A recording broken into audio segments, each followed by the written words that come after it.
जय श्री राम दोस्तों। आज मैं आपके लिए कहानी लेकर आई हूँ जिसका नाम है दानवीर राजा की परीक्षा। रामपुर नगर के राजा नरेश चंद्र बहुत ही दानी स्वभाव के थे। उनके दरबार से कभी कोई भी याचक खाली हाथ नहीं लौटता था।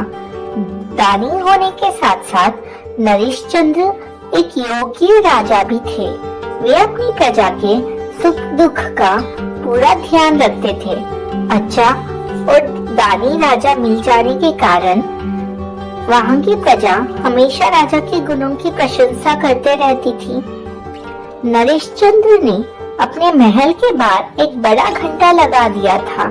जब किसी को राजा की सहायता की आवश्यकता पड़ती, वो घंटा बजा देता और कुछ ही देर में राजा स्वयं उसकी सेवा में हाजिर हो जाते। इसी तरह रामपुर राज्य की प्रजा सुख से अपना जीवन गुजार रही थी। एक बार गर्मियों में राज्य में भयंकर सूखा पड़ा। सभी नदियां, झील और तालाब का जल स्तर पहले तो कम हुआ, फिर एक एक करके वो सभी सूख गए। पानी के अभाव से खेत की फसल भी बेकार हो गई। सर्वत्र पानी और भोजन के लिए त्राही त्राही मच गई। इस वजह से राजा नरेश चंद्र ने अकाल से निपटने के लिए राज के गोदामों में मुफ्त अनाज बंटवाना शुरू कर दिया। उन्होंने अपने खजाने का काफी धन कुएं आदि खुदवाने में लगवा दिए, परंतु इतना कुछ करने के बावजूद भी सुखी को स्थिति में कुछ खास सुधार नहीं हुआ। धीरे धीरे राज्य के गोदामों का सारा अनाज और राजसी खजाना भी खत्म हो गया। राज्य के लोग दूसरे राज्य में जाने लगे। एक दिन मंत्री जी ने राजा को समझाते हुए कहा, महाराज, अकाल की स्थिति अब काफी विकराल हो गई है। वर्षा का भी कोई संकेत नहीं है, इसलिए अब हमें बेहतर यही होगा कि हम कहीं दूसरे राज्य में चले जाएं। बाद में स्थिति सुधरते ही हम वापस राज्य में लौट आएंगे। मंत्री जी की बात सुनकर राजा तनिक मुस्कुराकर बोले, मंत्री जी, मैं आपकी बात समझ सकता हूँ, पर मैं अपने पूर्वजों की धरती छोड़कर भला दूसरी जगह कैसे जा सकता हूँ? हाँ, अगर आप दूसरी जगह जाना चाहते हो तो जा सकते हो। मेरी तरफ से कोई पाबंदी नहीं है। मंत्री जी ने राजा को समझाने की बहुत कोशिश की, पर राजा अपना राज्य छोड़कर दूसरी जगह जाने को तैयार नहीं हुए। धीरे धीरे सारी प्रजा राज्य छोड़कर अन्यत्र चली गई। बस राज्य में केवल राजा नरेश चंद्र और उनके मंत्री जी बच गए। भोजन पानी के अभाव में बड़े कष्ट से उन दोनों का जीवन गुजर रहा था। 2-3 दिनों में एक बार उनको भोजन नसीब होता, कभी कभार वह भी नहीं। एक दिन मंत्री जी ने गोदाम में बिखरे पड़े हुए कुछ गेहूं के दानों को चुनकर उन्हें पीसकर 2 रोटी बनाई और कहीं से एक लोटा पानी लाकर राजा को देते हुए कहा, महाराज, आपने 4 दिनों से भोजन नहीं किया है, कृपया ये रोटी खाकर और पानी पीकर अपनी भूख शांत कीजिए। राजा ने एक रोटी ली और दूसरी मंत्री जी को देकर कहा, मंत्री जी, आप भी भूखे हैं, एक रोटी आप भी खाइए। मंत्री जी ने एक ही बार में रोटी खाकर 2 घूंट पानी पिया और शेष जल राजा के लिए छोड़ दिया। राजा नरेश चंद्र ने जैसे ही रोटी का पहला निवाला खाने के लिए मुंह की ओर बढ़ाया, तभी उन्हें बाहर से किसी की करुण आवाज सुनाई पड़ी। आवाज सुनकर राजा चौंक गए। रोटी का टुकड़ा थाली में ही रखकर उन्होंने कहा, बाहर कौन है? अंदर आ जाओ। अगले ही पल एक पतला दुबला वृद्ध पुरुष राजा के समक्ष उपस्थित हुआ। उसके तन से कपड़े फटे हुए थे। उस वृद्ध ने अपने कांपते हाथों से हाथ जोड़ते हुए राजा को करुण स्वर में कहा, महाराज, अकाल के कारण मेरे परिवार के सभी सदस्य मुझ वृद्ध को अकेला छोड़कर कहीं दूसरी जगह चले गए हैं।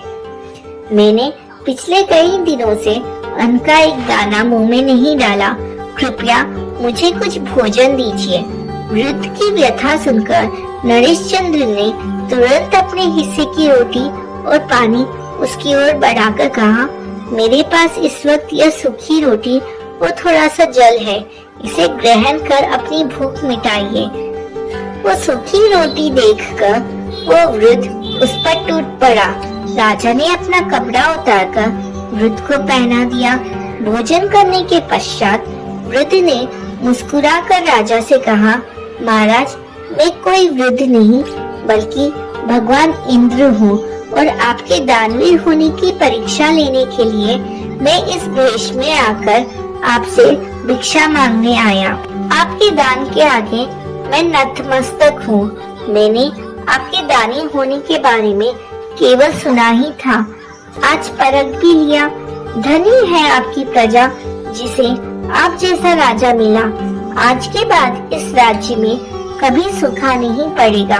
इतना कहकर भगवान इंद्र अपने असली रूप में आ गए और राजा नरेश चंद्र को आशीर्वाद देकर अदृश्य हो गए। अगले ही पल बादलों की गड़गड़ाहट शुरू हो गई और देखते ही देखते मूसलाधार वर्षा होने लगी। राज्य की सभी नदियाँ, झील और तालाब पानी से भर गए। सभी प्रजा भी राज्य में वापस लौट आई। राज्य में एक बार फिर से पुरानी खुशहाली वापस लौट आई।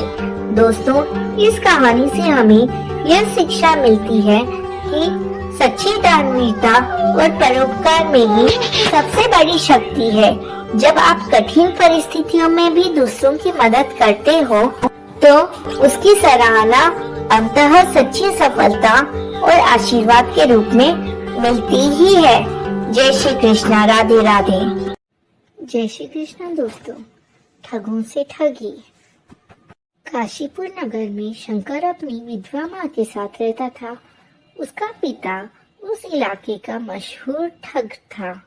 उसके कारनामों से काशीपुर के प्रायः सभी लोग अवगत थे। एक बार ठगी के माल के बंटवारे को लेकर उसके 4 साथियों ने, जिनका नाम था लुट्टन, प्यारे, गजानन एवं आनंदी, ने मिलकर उसकी हत्या कर दी एवं वहां से वो फरार हो गए। वे अपना माल बेचकर सुदूर अमरावती में निवास करने लगे थे। शंकर की विधवा माँ अपने पति के हथियारों से बदला नहीं ले सकती थी, इसलिए अपने किशोर पुत्र को ठगी एवं बाजीगरी के अनोखे कारनामों से तालीम करने लगी। शंकर अब 18-19 साल का पूर्ण प्रशिक्षित गबरू जवान बन गया था। वह अपनी माँ से बोला एक दिन, माँ, मुझे आज्ञा दो, मैं पिताजी के हथियारों से बदला लेने के लिए शीघ्र प्रस्थान करूंगा। माँ ने उसे चंदन का तिलक लगाया एवं उसकी नजर उतारी। राह में जलपान हेतु मीठे पकवानों की एक गठरी भी उसे थमा दी। माँ का चरण स्पर्श कर शंकर अमरावती नगर के लिए रवाना हो गया। उन दिनों घोड़े हाथी के अलावा कोई दूसरी सवारी तो थी नहीं। शंकर एक घोड़े पर सवार होकर जंगल पहाड़ों से गुजरता हुआ कई दिनों की लंबी यात्रा तय कर वहां पहुंचा। अमरावती पहुंचकर उसने एक सराय में एक कमरा लिया और किसी के भी पूछने पर वो अपने आप को एक व्यापारी बतलाया करता था। लोगों से पूछते पूछते उसे अपने पिता के हत्यारे लुट्टन, प्यारे, गजानन एवं आनंदी का पता लग गया। वे चारों अमरावती नगर में एक साथ निवास कर रहे थे। वे दिन में व्यापारी बनकर व्यापार करते एवं रात में ठगों की तरह अपना रूप बदलकर ठगी किया करते थे। उनके पास पहुंचकर शंकर ने उनके पैर छूते हुए कहा, मामा जी, मेरा प्रणाम स्वीकार करें। ठगों को अपने इस अज्ञात भांजे को देखकर आश्चर्य हुआ। उन्होंने सम्मिलित स्वर में कहा, हमने तो तुम्हें पहचाना नहीं। तो शंकर ने कहा, आप लोग तो देश छोड़कर इधर आ बसे। मैं आपकी छोटी बहन का लड़का हूँ। मेरा जन्म आप सबों के इधर आने के बाद हुआ। सो मुझे पहचानूंगी कैसे। ये सुनते ही लुट्टन प्यारे वगैरह ठगों ने उसे गले लगा लिया। शंकर अपने साथ एक थैले में 2 बंदरों को लेता गया था। एक बंदर उसने बाहर रस्सी से बांधकर हाथ में पकड़ लिया था, जबकि दूसरे को थैले में ही छुपाए हुए रखा था। ठगों ने पूछा, भांजे, ये कैसा बंदर है, इसे क्यों साथ रखे हुए हो? तब शंकर बोला, बड़ा अनमोल बंदर है मामा जी, जहाँ कोई संदेश देना हो तुरंत दे देगा एवं वापस लौट आएगा। ठगों ने कहा, भांजे, ये बंदर हमें बेच दो। पहले तो शंकर नानुकुर करता रहा, फिर मुंह मांगी कीमत में बंदर ठगों को दे दिया। प्यारे ने उस बंदर से कहा, जाकर हमारे घर में कह देना मेहमान आए हैं, उनके लिए बढ़िया खाना बनाकर रखना, हम लोग शाम को घर लौटेंगे। यह कहकर उसने बंदर को छोड़ दिया। वो बंदर भला उनके घर क्यों जाता, वो तो सीधे मुक्त होकर जंगल की ओर भाग गया। कुछ देर बाद शंकर ने ठगों से निगाह बचाकर दूसरा बंदर थैले से निकाल दिया एवं बोला, लो मामा जी, तुम्हारा दूत संदेश देकर लौट आया है, इसे पकड़ो। शाम को जब चारों शंकर के साथ घर लौटे तब उन्हें पता चला कि घर पर खाना नहीं बना था। ठगों ने अपनी पत्नियों को खूब फटकारा और कहा कि इस बंदर द्वारा हमने संदेश नहीं भेजा था क्या? पत्नियां बेचारी डरकर बोली, हो सकता है हम सब काम में व्यस्त थी, इसकी बात ना समझ पाई हो, हमें इस बार माफ कर दो। कुछ दिनों के बाद वे चारों शंकर के साथ नदी में मछली मारने के लिए गए। शंकर से एक छोटा सा डंडा निकाल कर कहा, मामा जी, यह जादुई डंडा है, यदि किसी कारण मैं बेहोश हो जाऊं तो मुझे इसे सूंघा देना, होश लौट आएगा। कुछ देर बाद वो बेहोश होने की नाटक कर मूर्छित हो गया। ठग ने उसे काफी हिलाया डुलाया एवं पानी के छींटे मुंह के ऊपर मारे, पर वो तो नाटक किए हुए था, सो उठता कैसे? तब ठगों ने उसके बताए हुए डंडे को आजमाया। डंडा नाक से लगते ही वो उठकर बैठ गया। अब ठगों ने सोचा, यह तो सबसे कमाल की चीज है। उन्होंने फिर मुंह मांगी कीमत देकर वो डंडा खरीद लिया। इस बार फिर ठगों ने नदी किनारे से दूसरे बंदर को घर पर खाना बनाने का संदेश देकर भेजा। यह दूसरा बंदर भी उनके हाथ से छूटते ही जंगल की ओर भाग गया। शाम को जब वे पांचों घर पहुंचे तब भोजन फिर नहीं मिला उन्हें। इस बार भूखे ठगों ने अपनी पत्नियों की अच्छी खासी ठुकाई की एवं उन्हें मार मार कर बेहोश कर दिया। जब हिलाने डुलाने से वे नहीं जागी तो उन्होंने शंकर से खरीदे गए जादुई डंडे को उनकी नाक से सूंघाया, पर वे तो ठगों की मार से परलोक सिधर चुकी थी, तो वो उठती कैसे? इधर शंकर मौका देखकर वहां से खिसक गया। अब ठगों को पता चला कि शंकर ने उन्हें खूब उल्लू बनाया है। वे उसे ढूंढने लगे। कई दिनों के प्रयास के बाद वो एक दिन शंकर को नदी के किनारे मिल गया। उन सब ने उसे पकड़ लिया एवं उसे एक बोरे में बंद करके नदी में फेंक आए। संयोगवश वो बोरा नदी किनारे जा लगा और एक नाविक ने उसे खोलकर शंकर की जान बचा ली। कुछ दिनों के बाद बाजार में जब शंकर की निगाहें उन चारों ठगों से मिली तो वे भूत भूत कहकर भागने लगे।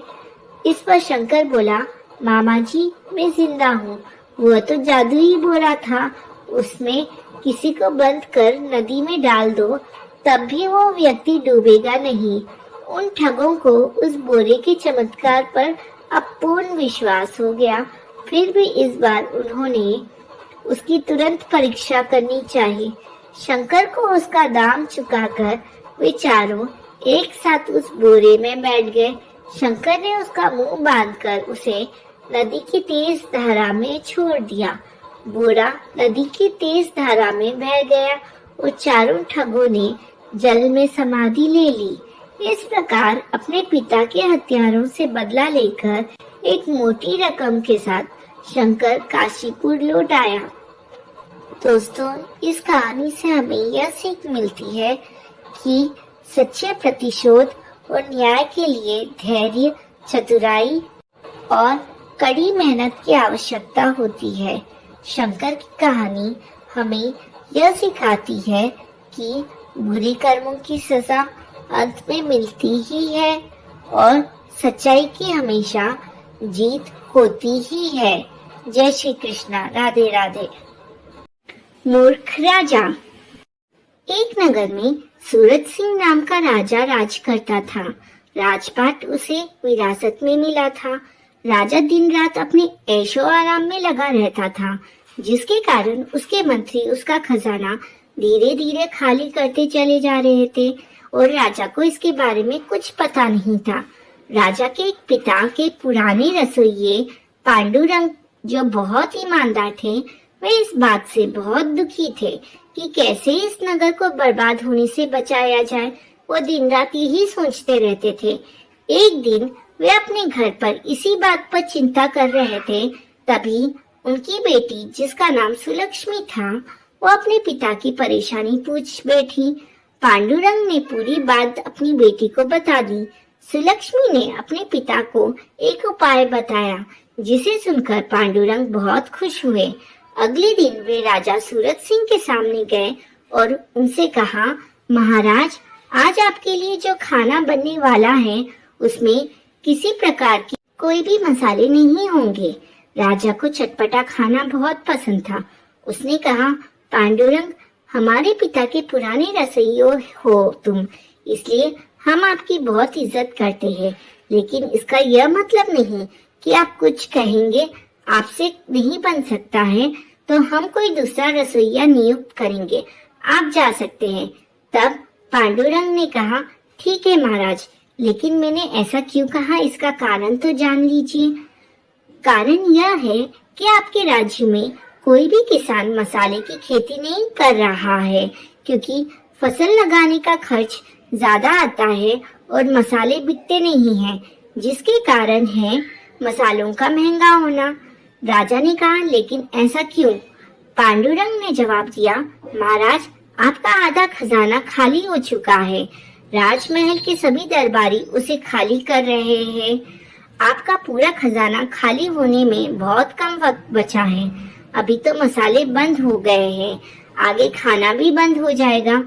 राजा को अकल आ गई। उसने कहा, पांडुरंग जी, आज से आप मेरे महामंत्री और कोषाध्यक्ष हैं और आप इन सभी मंत्रियों को फांसी पर लटका दीजिए। यह सुनकर सभी मंत्री राजा से माफी मांगने लगे। तब पांडुरंग ने कहा, महाराज, इन्हें एक मौका दीजिए, ये अपना काम सही से करेंगे, नहीं तो इन्हें फिर सजा मिलेगी। राजा ने पांडुरंग को अपना सारा कार्यभार संभलवा दिया। पांडुरंग ने सारी व्यवस्था ठीक करके 1 वर्ष में खजाना जितना था उतना पूरा भर दिया और जनता के हित में काम किए, जिससे जनता का विश्वास राजा के प्रति बढ़ गया। दोस्तों, इस कहानी से हमें यह शिक्षा मिलती है, एक समझदार व्यक्ति सभी को संकट से निकाल सकता है, जैसे एक रस्सी कुएं में गिरे व्यक्ति को निकाल लेती है। नन्ही परी और गरीब लकड़हारा। परियों की एक अलग ही दुनिया थी, जिसे परियों ने अपने जादू से खूब सजाया था। स्वर्ग से भी सुंदर पूरा शहर था, जिसमें हर परी खुशी खुशी रहती थी। सभी परियों को अच्छे से जादू करना आता था। रानी परी ने सभी को एक छड़ी दे रखी थी, वही जादुई छड़ी थी। इसी छड़ी के जादू से पूरी दुनिया बसाई थी परियों ने। पृथ्वी पर हर इंसान एक बार इस दुनिया में जाना चाहता था, लेकिन ये किसी के बस की बात नहीं थी। रानी परी की एक छोटी सी बेटी थी, खुशबू। वह पूरे दिन परी लोक में उड़ती रहती थी। खुशबू के पास एक छोटी सी छड़ी थी, जिसे वो जब भी ऊपर करके कहती, मुझे आसमान में ले चलो, तो वो आसमान में पहुंच जाती थी। ऊपर से देखने पर परी लोग बहुत सुंदर नजर आता था। एक दिन खुशबू उड़ रही थी, तभी उड़ते उड़ते अचानक बादलों से ऊपर पहुंच जाती है। उसे नीचे का कुछ भी दिखाई नहीं दे रहा था। नीचे उसे केवल बादल ही नजर आ रहे थे। कुछ देर बाद जब वो नीचे की ओर जाती है तो देखती है वो परीलोक से पृथ्वी की ओर जा चुकी है। खुशबू बहुत डर जाती है। वो वापस परीलोक के लिए मुड़ती है। तभी वो एक पक्षी से टकरा जाती है। टक्कर होने के कारण उसके हाथ से उसकी छड़ी छूट जाती है और वो नीचे गिर जाती है। खुशबू को अपनी छड़ी को ढूंढने के लिए धरती पर उतरना पड़ता है, क्योंकि उस छड़ी के खो जाने पर उसकी जादुई शक्तियाँ भी कुछ देर में ख़त्म हो जाती थी। इसलिए वो नीचे उतर आती है धरती पर। खुशबू जब नीचे आती है तो वहाँ एक जंगल था। खुशबू बहुत डर जाती है। वो एक घास के मैदान में जाकर अपनी छड़ी ढूंढने लगती है, लेकिन बहुत देर ढूंढने के बाद भी जब छड़ी नहीं मिलती तब वो रोने लगती है। दूसरी ओर खुशबू के ना मिलने पर रानी परी बहुत चिंतित हो जाती है। वो अपने सिपाहियों को उसे ढूंढने के लिए भेजती है। खुशबू परी के रोने की आवाज़ सुनकर पास ही एक घर में एक लकड़हारा की पत्नी जाग जाती है। वो अपने पति से कहती है, मुझे लगता है कोई बच्चा रो रहा है। यह सुनकर लकड़हारा अपनी कुल्हाड़ी उठाकर बाहर चल देता है। तभी उसका 5 साल का बेटा मोहित कहता है, पिताजी मैं भी आपके साथ चलता हूँ, कहीं यह कुल्हाड़ी देखकर बच्चा डर न जाए। दोनों बाप बेटे उस दिशा में चले जाते हैं जहाँ से आवाज़ आ रही थी। लकड़हारे को एक छोटी सी परी रोती हुई दिखाई देती है। वो उसके पास जाने लगता है। तभी मोहित कहता है, रुको पिताजी मैं जाकर पूछता हूँ।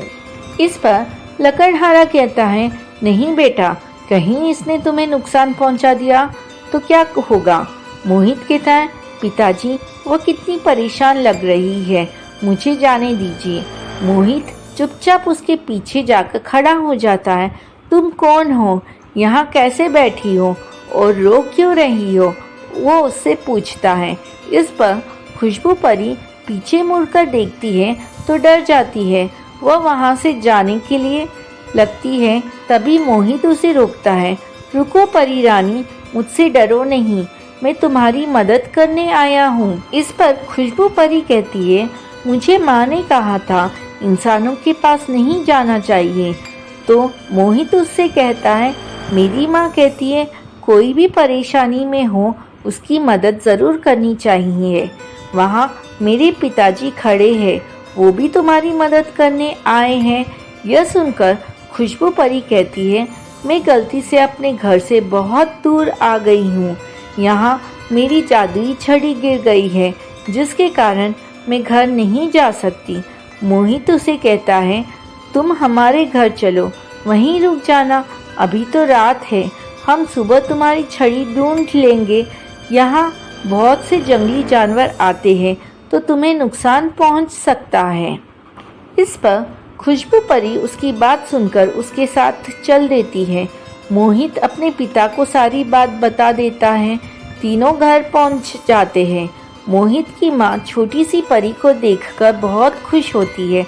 वो कहती है, खुशबू तुम हमारी मेहमान हो, यहाँ आराम से रहो, लेकिन सुबह अंदर ही रहना, नहीं तो किसी ने तुम्हें देख लिया तो तुम्हें पकड़कर ले जाएंगे। खुशबू बहुत खुश होती है। मोहित की माँ उसे खाना देती है, जिसे खाकर खुशबू कहती है, यह तो बहुत स्वादिष्ट है, मैं अपनी माँ को बताऊंगी। अगले दिन सूरज निकलते ही मोहित अपने पिता के साथ खुशबू की छड़ी ढूंढने निकल पड़ता है, लेकिन बहुत ढूंढने के बाद भी उन्हें छड़ी नहीं मिलती। शाम को दोनों थक हार कर घर वापस आ जाते हैं। खुशबू यह सुनकर बहुत उदास हो जाती है। उसे अपनी माँ की याद आ रही थी। वो रोने लगती है। यह देखकर मोहित और उसकी माँ उसे चुप कराते हैं। अगले दिन दोनों बाप बेटे फिर से नई जगह छड़ी ढूंढने जाते हैं। जब उन्हें कहीं भी वो छड़ी नहीं मिलती तो वह अपने घर के लिए खाने का सामान लेने बाजार में जाते हैं। लकड़हारा जब सामान खरीद रहा था तभी मोहित की नज़र पास में ही सुनार की दुकान पर रखी एक छड़ी की ओर जाती है। वो सोने की तरह चमक रही थी। मोहित उसे देखता है कि यह तो बिल्कुल वही छड़ी है जैसे परी ने बताई थी। मोहित अपने पिता को सारी बात बता देता है। लकड़हारा सुनार के पास पहुंचता है। लकड़हारा छड़ी के बारे में जब सुनार से पूछता है तो सुनार कहता है, भाई कोई इसे मेरे पास बेच गया है, सोने की है ये छड़ी। इस पर लकड़हारा उस सुनार से कहता है, लाला जी इसकी जो भी कीमत हो मैं इसे खरीदना चाहता हूँ। सुनार उसकी बहुत ज़्यादा कीमत मांगता है, जिसे सुनकर लकड़हारा कहता है, तुम इस छड़ी के बदले मेरा मकान और मेरी ज़मीन ले लो। सुनार मान जाता है।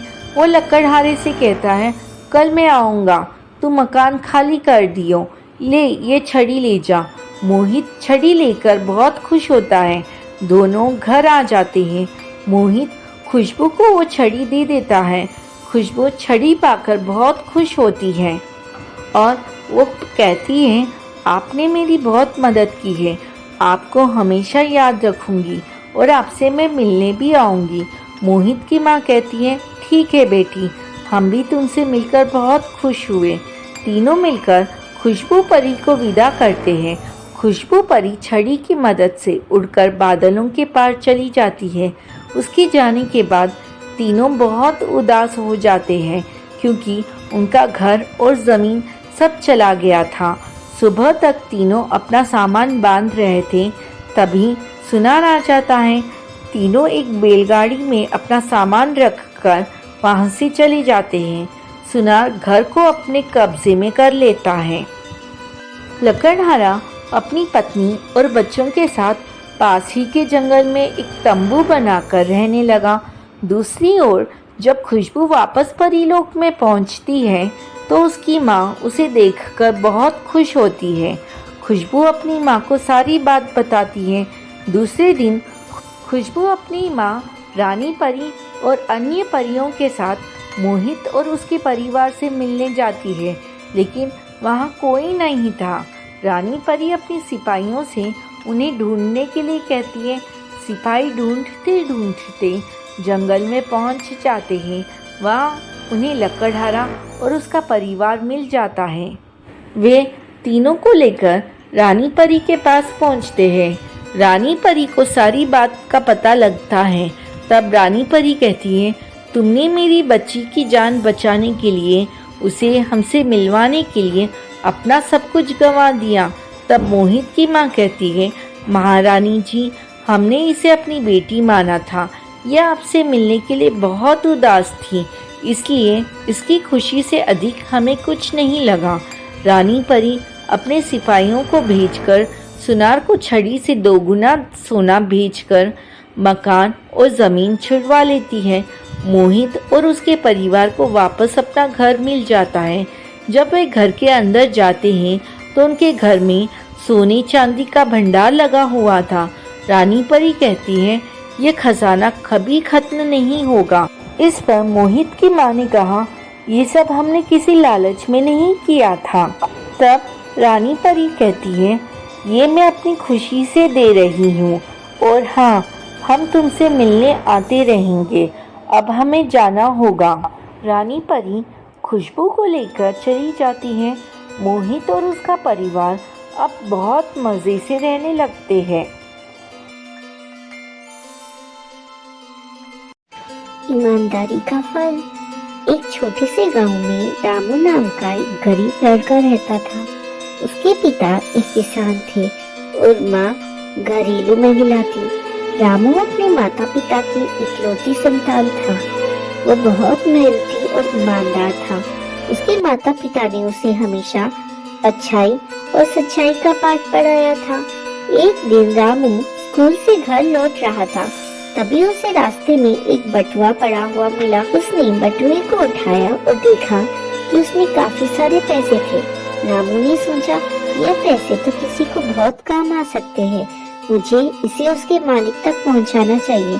उसने बटुए में रखे पते को देखा और उस दिशा में चल पड़ा। वो पता गांव के एक धनी व्यापारी का था। रामू ने उनके घर जाकर दरवाजा खटखटाया। व्यापारी ने दरवाजा खोला और रामू को देखकर आश्चर्यचकित हुआ। रामू ने विनम्रता से बटुआ उन्हें वापस कर दिया। व्यापारी ने बटुआ खोलकर देखा और पाया कि सभी पैसे सुरक्षित थे। वो रामू की ईमानदारी से बहुत प्रभावित हुआ। व्यापारी ने रामू से पूछा, तुम्हें पता था कि इस बटुए में इतने सारे पैसे हैं, फिर भी तुमने इसे वापस कर दिया, तुमने ऐसा क्यों किया? रामू ने जवाब दिया, सर, मेरे माता पिता ने मुझे सिखाया कि ईमानदारी सबसे बड़ी दौलत है। यह पैसा मेरा नहीं है, इसलिए मैं इसे आप तक वापस लाया हूँ। व्यापारी रामू की बात सुनकर बहुत प्रसन्न हुए और उसे इनाम के रूप में कुछ पैसे दिए। उस व्यापारी ने रामू के माता पिता से भी मुलाकात की और उनकी परवरिश की प्रशंसा की। रामू ने उन पैसों से अपनी पढ़ाई पूरी की और बड़ा होकर वह एक सफल व्यक्ति बना। उसने समाज में ईमानदारी और अच्छाई का महत्व समझाया और सभी को प्रेरित किया। बच्चों, इस कहानी से हमें यह सीखने को मिलता है कि ईमानदारी हमेशा फल देती है और अच्छाई का मार्ग हमेशा सफलता की ओर ले जाता है। रामू की कहानी आज भी गांव में एक मिसाल के रूप में सुनाई जाती है।